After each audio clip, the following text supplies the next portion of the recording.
لنا ما عدلك عليك كل من ملك لبيك إن الحمد لك والملك لا شريك لك لبيك إن الحمد لك والملك لا شريك لك صلاة الله سلام الله على طه رسول الله صلاة الله سلام الله على ياسين حبيب الله صلاة الله سلام الله على ياسين حبيب الله إلهي سلم الأمة من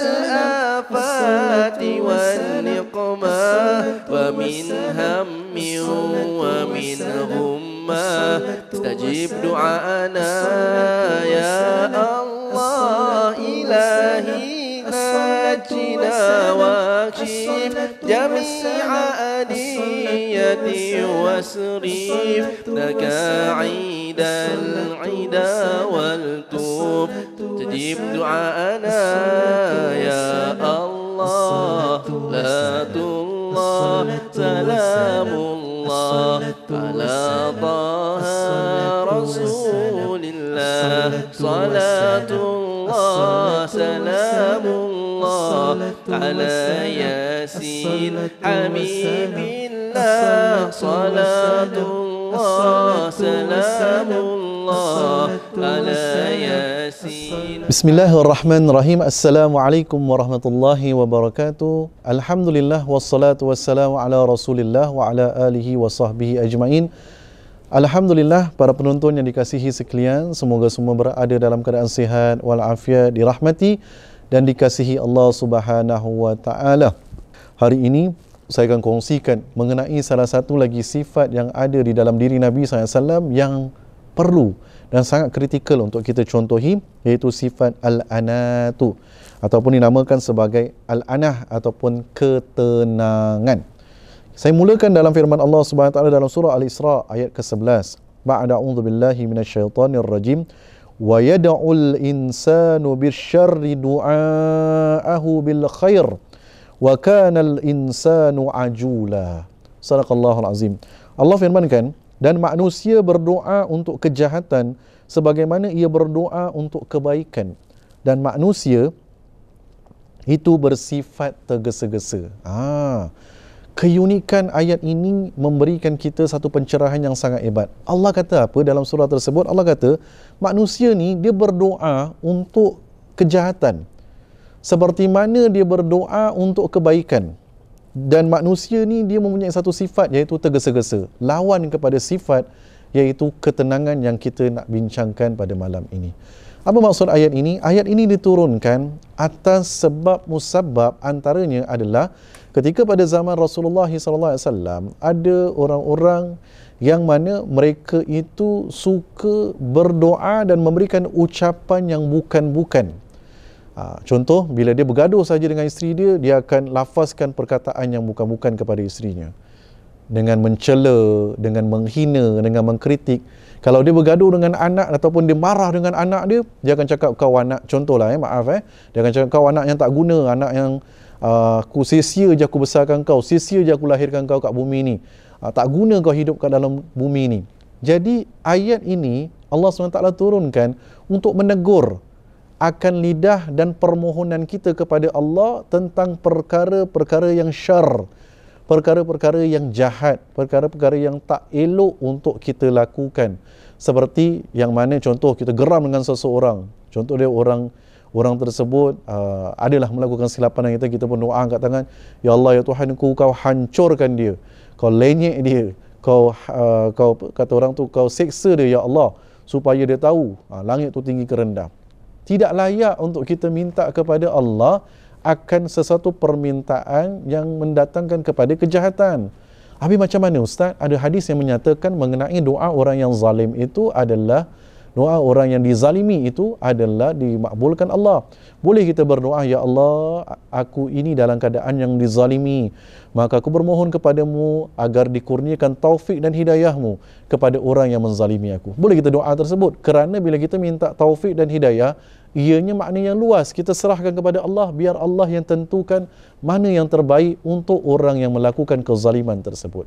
Dan janganlah kita minta secara spesifik untuk kehancuran orang, untuk kehancuran keluarga, untuk melafalkan sesuatu perkara yang tidak elok kepada ahli keluarga. Bila tanya, bagaimana keadaan anak awak sihat? Oh, anak saya memang tak gunalah Ustaz tanya. Dia anak yang kurang ajar. Contoh dia kan. Lafaz yang kita katakan tersebut adalah satu yang doa. Allah SWT memberikan teguran. Allah kata, kenapa ada di kalangan manusia yang berdoa untuk kejahatan seperti mana diorang buat benda yang sama untuk kebaikan. Maknanya dia sepatutnya Allah nak minta yang baik. Allah tak nak minta kejahatan, tapi dia boleh minta pada Allah agar ditimpakan kejahatan kepada orang-orang lain maupun di kalangan ahli keluarganya. Dan Allah kata dalam akhir ayat ini, apa Allah kata? Wa kana al-insanu ajula. Yang mana manusia itu bersifat tergesa-gesa. Jadi kenapa dia buat macam itu? Sebab kita tak boleh kawal marah kita. Kita tak boleh kawal lidah kita. Dan atas dasar itu kita tergesa-gesa dan tidak mempunyai sifat yang tenang. Jadi sebab itulah di dalam sifat tenang ini sangat penting dan dianjurkan oleh Allah Subhanahu Wa Taala untuk kita tenang. Di dalam hadis Nabi SAW, Nabi bersabda, "At-ta'anni minallah wal ajalatu minal syaitan." Yang bermaksud sikap tenang adalah daripada Allah, manakala tergesa-gesa adalah daripada syaitan. Syaitan bisikkan kita untuk buat keputusan immediately. Syaitan bisik untuk buat keputusan secepatnya, tetapi kalau keputusan secepatnya yang kita buat, kalau benda tu logik tak apalah. Tapi kalau kita buat keputusan dengan secepatnya, tetapi ada unsur-unsur yang tidak kita lakukan dengan tenang, maka rugilah bagi kita. Jadi zaman sekarang, zaman yang semua orang tergesa-gesa. Kita nak makan pun kita suka tergesa-gesa, betul tak? Siapa di kalangan kita yang contoh kita order, kita nak makanan tu sampai siang, sampai dengan cepat. Kita nak delivery hantar dengan cepat. Kalau lambat je kita dah mula mengamuk, kita dah mula marah. Sama juga bila kita beratur untuk beli makanan, kita nak makan tempat yang panas, siapkan panas-panas dan cepat. Kalau lambat panjang je kita mula menyumpah, kita mula mengatakan sedemikian. Manusia, wahai manusia, ini yang Allah SWT katakan, memang manusia ini mempunyai sifat ajulah, sifat yang tergesa-gesa. Tapi Rasulullah SAW ajarkan kepada kita untuk melawan sifat tersebut dengan memasukkan sikap ketenangan. Sebab itu kita lihat Allah disiplin kita satu hari 5 kali di dalam solat subuh, zuhur, asar, maghrib dan juga isyak, yang mana Allah disiplinkan perkara tersebut dengan dimulakan dengan kita berwudu, kemudian diiringi dengan kita mendirikan salat, dan setiap rukun salat tersebut diiringi dengan tuma'ninah, iaitu tenang, berhenti seketika. Kerana apa? Kerana ketenangan itu perlu. Jadi bila kita buat satu keputusan dalam keadaan yang tenang. Okey? Baiklah. Dan saya nak kongsikan di sini secara ringkasnya beberapa kelebihan sekiranya kita mengamalkan sifat ketenangan.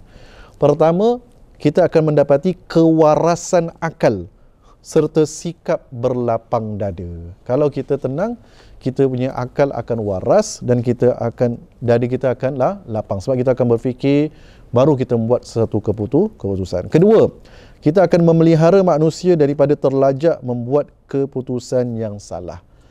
Bila kita tak terus suruh, contohlah pasangan suami isteri bergaduh, kemudian terus dia kata, aku nak buat apa ni? Kalau aku jadi engkau, aku ceraikan dia saja. Na'udzubillah min zalik, minta Allah lindungkan. Letaklah perkara-perkara yang tidak diingini pada yang terakhir sahaja. Jangan nasihatkan benda yang tergopoh-gopoh. Hendaklah kita tenang dulu, duduk dulu, bincang dulu, tanya dulu dengan dia apa perkara yang membuatkan dia berlaku sedemikian, berikan dia masa. Jadi ketenangan. Dalam pekerjaan pun begitu. Tidak semua yang boleh kita habiskan dan selesaikan dengan secepat mungkin. Perlu ada proses, perlu ada lakukan dengan secara yang tenang. Kemudian yang ketiga, bila kita kelebihan sifat tenang ini, kita akan menyelidik sebelum menerima dan menyebarkan sesuatu berita. Bila kita amalkan sifat tenang, bila kita dapat sesuatu message orang forward daripada WhatsApp, orang hantar daripada Telegram, orang hantar share daripada Facebook, daripada Instagram, Twitter, TikTok dan yang sewaktu dengannya melalui wadah-wadah media-media sosial, kita tidak terus share, kita akan periksa dulu sama ada perkara tersebut benar atau perkara tersebut adalah sebaliknya. Tapi jadi kita tidak melatah, kita tidak terus ambil dan terus kita hantar. Contoh kadang-kadang berita orang meninggal pun gitu.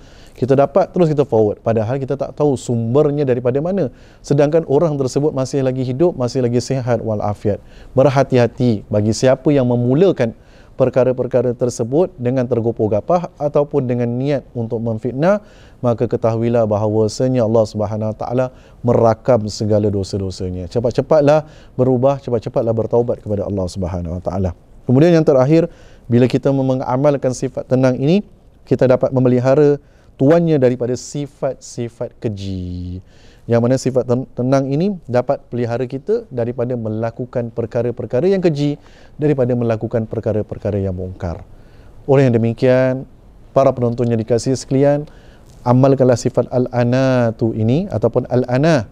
Dalam bahasa Melayunya kita kata sifat tenang ini, hindarkanlah daripada sifat ajal tergopoh gapah di atas sesuatu perkara. Walaupun ada perkara-perkara yang Allah SWT izinkan untuk kita mempercepatkan, tapi lebih banyak majoritinya perkara yang tidak boleh kita percepatkan. Antara perkara yang bagus kita segerakan, bukan tergopoh gapah tapi segerakan. Antaranya adalah melaksanakan ibadah solat, beribadah kepada Allah, menyambut tetamu yang hadir dengan menyediakan juada. Kemudian bila sampai jodoh, hendaklah kita mempercepatkan untuk menerima jodoh tersebut dengan sebaiknya. Bila seseorang itu meninggal, hendaklah kita menyegerakan untuk mengemumikan jenazahnya. Itu antara perkara-perkara yang memang kita dianjurkan segerakan. Bukan dengan tergopoh gapah, tapi menyegerakan dalam keadaan segera itu diiringi dengan keadaan yang tenang. Lain semua perkara dianjurkan untuk kita memperhatikan, kita melihat sama ada kesesuaiannya untuk melakukan dengan secara segera maupun dengan secara tenang, ataupun untuk menolak daripada mengikuti sifat tergopoh gapah. Semoga ada manfaatnya bagi kita semua, insya-Allah. Sekiranya ada manfaat, jangan lupa like dan share dan sebarkan. Moga lebih banyak orang mendapat raih manfaat, moga dapat ramai mengikut contoh Rasulullah SAW dengan mengamalkan sifat tenang, insya-Allah. Wallahu rasuluhu alam. Sekian, wassalamualaikum warahmatullahi wabarakatuh.